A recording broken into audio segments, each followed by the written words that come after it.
నేను శైలజ మూవీతో హిట్తో పాటు కోట్లాది కుర్రగుండెల్లో బెర్త్ దక్కించుకున్న కీర్తి సురేష్కి క్రేజ్ మామూలుగా లేదు.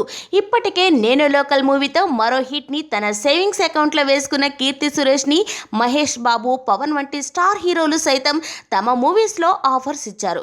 అంతటి క్రేజ్ ఉన్న కీర్తి సురేష్ డేట్స్ కోసం హీరోలు, నిర్మాతలు వెంటపడుతుంటే కీర్తి సురేష్ని తీసుకోవద్దని అంటున్నారు పవన్ ఫ్యాన్స్. కీర్తి కమర్షియల్ సినిమాలకి సెట్ కాదని అంటున్నారు. ఎందుకంటే రీసెంట్గా విజయ్ హీరోగా కీర్తి సురేష్ హీరోయిన్గా వచ్చిన భైరవ మూవీలో కీర్తి గ్లామర్ పరంగా పెద్దగా ఆకట్టుకోలేదని, కాజల్, శృతి హాసన్, రకుల్ ప్రీత్ సింగ్ వంటి హీరోయిన్స్లా గ్లామర్ క్యారెక్టర్స్కి సెట్ అవ్వదని, పవన్ పక్కన కీర్తి సురేష్ అస్సలు సూట్ అవ్వదని అంటున్నారు.